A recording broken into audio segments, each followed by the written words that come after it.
I think, Dr. Peterson, you're drunk on symbols. Yes, you mentioned. I've heard that comment. Yeah. Yes. I mean, for example, I counted up in your book, We Who Wrestle with God, the number of references to Cain.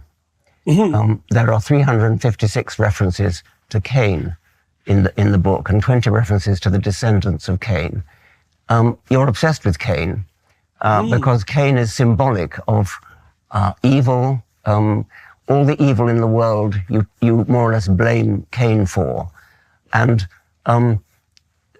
this is Cain. I mean, you don't believe Cain actually existed. Well, I think of Cain as Do you believe Cain existed?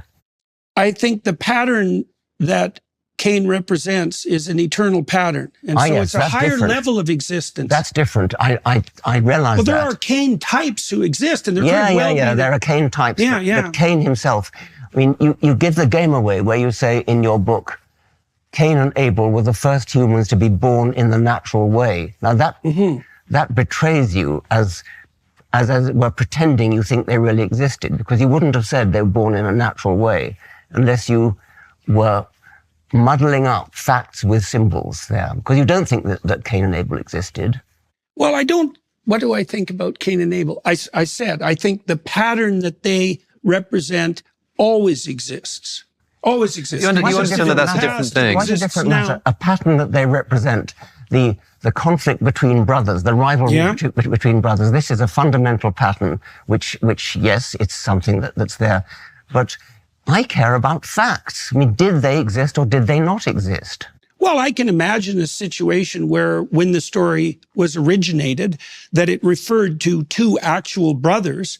But as the stories propagate across time, as they mutate, as they adapt, let's say, to the structure of human memory, they deepen and they become broader. And so then they become emblematic not only of the pattern of conflict that might characterize the original two brothers that the story was about, but about the conflict between brothers as such, and then the more fundamental levels of conflict that exist within human beings, which is what you see in more sophisticated literature. It's like the biblical accounts speak of fact in a factual manner upon occasion, but the biblical accounts also speak poetically and metaphorically and allegorically, and people who are sophisticated in biblical analysis have known this for centuries. The biblical literalists generally suffer from the problem that they don't even know what it means to be literalist. How that relates to the original author or sequential authors, I don't know, because it's lost in the seeds of time. It's lost in history. So the story evolved, you're saying the story... Like a meme. Yes, well, that's interesting. It evolved to match the contours of the human memory. That's exactly it, is that these stories, that's part of their archetypal nature. So they have a emotional and motivational expression, but as they propagate across time, they also evolve, so they're maximally memorable. And they're maximally memorable for a biological reason. Well, that's very interesting. If they really did evolve over time, if you could actually trace successive manuscripts, you can't do that. I mean, there's presumably a couple of Hebrew manuscripts and a Greek one. And I mean, what do you mean when you say it evolved? Well, I would say you can see that in the compilation of the biblical texts, because one of the things that you see evolve, and you criticized the biblical text at one point. Correct me if I've got this wrong, because I don't want to get this wrong.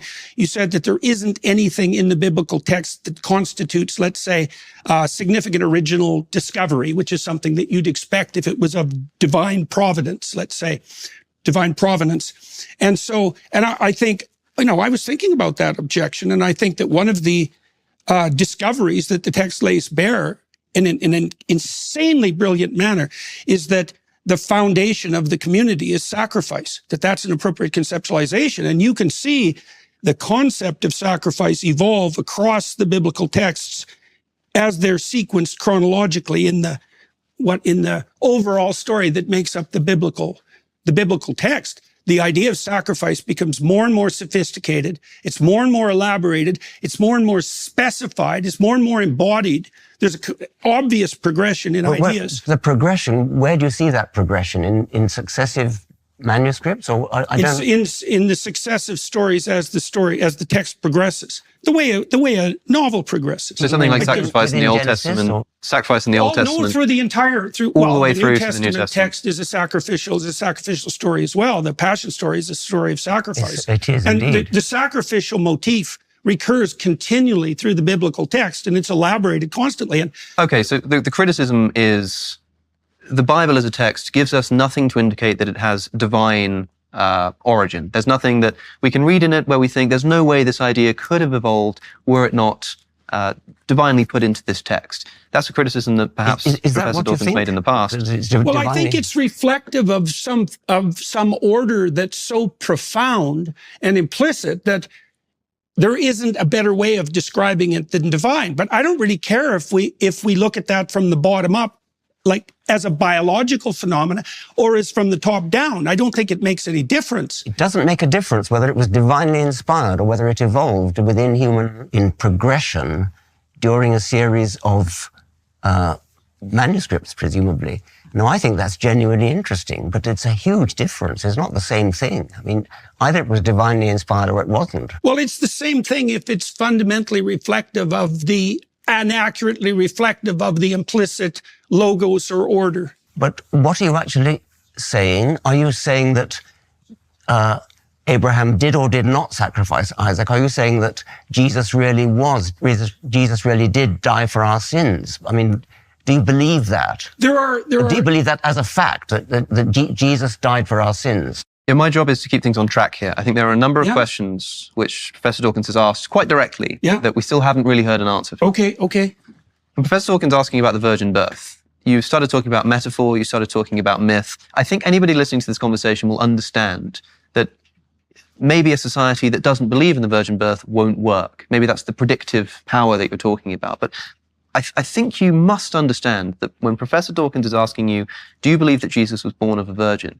He means something like a biological fact. And by the way, saying I don't know, or saying, I'm not qualified to comment, is an answer to that question. But is that your answer, that you don't know? I said earlier, and I would hold to this, is that there are elements of the text that I don't know how to, that I'm incapable of fully accounting for.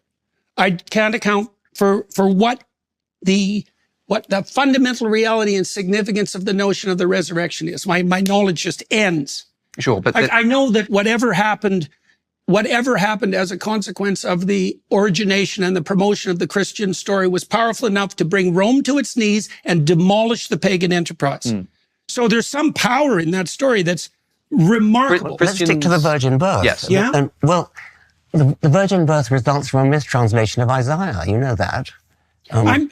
Like these sorts of questions, what would you say? They don't strike me as, they're not getting to the point. I know the that. story I know has you a think purpose. that. Yes. Well, and look, I understand that there's perfect reasons to debate this. I know that, and I know that your question is more than valid, but it's beside the issue as far as I'm concerned, and it's partly because, well, when we started this conversation, I said, for example, that it appears to be the case that a description of the structure through which we see the world is a story. We see the world through a story. And so that's a remarkable thing. That's a remarkable discovery, and it's emerged probably in the last 60 years in multiple disciplines, because we have to prioritize our facts. And so we prioritize them according to a particular pattern. And there are patterns that seem to work and to propagate themselves properly and to orient cultures towards life abundant. And there are other patterns, the pattern of Cain, for example, that lead to absolute bloody devastation. And I don't know exactly how to construe that sort of truth. But we talked about the oppression of women, for example. It's like, how do you make a case on purely factual grounds that women should be treated as equals? It's a moral question, and I know that's exactly. I was dealing with a factual question, which is, did Jesus have a father? And you won't answer it. Well, it's Jesus a different had an kind of earthly question. father and a heavenly father, like almost all mythological heroes. So he wasn't born of a virgin then? So you're saying that Jesus was not born of a virgin? I said, first of all, that I don't know how to mediate the fact-value dichotomy in that case. I said the same thing about the resurrection. It's not a value. It's a simple fact. I mean, did a man have intercourse with Mary and produce Jesus? That's a factual question. It's not a value question.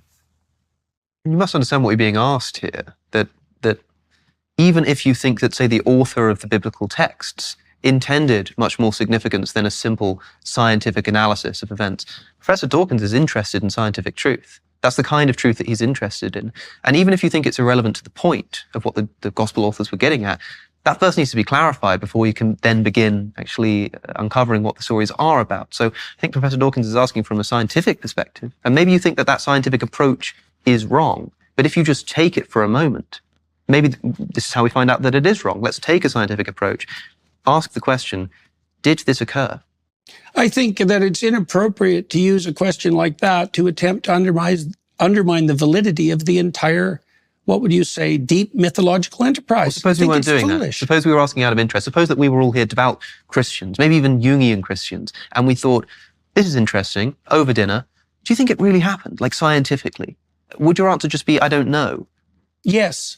And you wouldn't consider it, I mean, it's not an inappropriate question to ask, just on a point of interest. Right. Did this really occur? And I think so often people are asking you that, and especially given the context of this conversation, we've heard everything that you're saying about metaphor and myth, but because the question is still then being asked, did it really happen? You know that that's what you're being asked. And the way you just so easily said yes, I wonder why you struggle to do that in so many other circumstances. I think because I don't look at the situation the same. The way that Dr. Dawkins and I look at the situation are really quite different, and at many, many, many levels.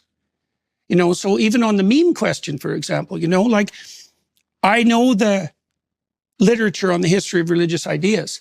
I see how these ideas have battled across millennia in a manner that is very reminiscent to me of the same sort of claim that Dr. Dawkins is putting forward with regards to meme. I know that literature. Dr. Dawkins doesn't know that literature. And it's very difficult for me to communicate from within the confines of that literature because it's extensive and deep. And we're dealing with things that we don't understand the relationship between metaphoric truth and value predicated truth and factual truth. We don't understand that. It's a big problem. There's no evidence whatsoever from the scientific perspective that we can orient ourselves in the world merely in consequence of the facts. Sure. And that's a fact. And it's a fact that's been detailed out in great detail in the last 60 years by people from a variety of different disciplines. We have to prioritize the facts. That's a value hierarchy. There may be true and false ways of prioritizing facts, but you can't determine the truth or falsehood of the way that you prioritize facts by making reference to the facts. That's a big problem. Okay, let's talk about that as perhaps a slight detour here, because I think we do need to come back to this Christ resurrection thing. But Professor Dawkins, would you say that underlying the scientific enterprise is a fundamentally unscientific assumption? You can make scientific investigations in the world, but in order to do so, you need to choose what to prioritize. You need to choose what to investigate. You also need to value the truth. You need to have a value and a motivation for doing it in the first place. Those kinds of things cannot themselves be scientifically justified. And so does the scientific enterprise have an unscientific assumption of space? I suppose it does. I mean, I think that maybe just be Jordan and Richard, by the way. I think that Jordan prioritizes myth and I prioritize fact. And I think myth is kind of vaguely interesting, but it's not the be-all and end-all of my life. I think it's somewhat secondary to scientific fact, the sort of facts that tell us how old the universe is, how old the world is, the history of life, the engineering achievements of landing a spacecraft on a comet. These are the things that science can do. And as I said, the predictions of quantum theory, to come back to that, the predictions of quantum theory, which are verified to a sufficient number of decimal places that it's equivalent to predicting the width of North America to one hair's breadth. Now, that is, however difficult quantum theory is to understand, that is what you can get from quantum theory. Now, the mysteries of the Bible, if they are mysteries, aren't in the same league. I mean, they just don't cut it.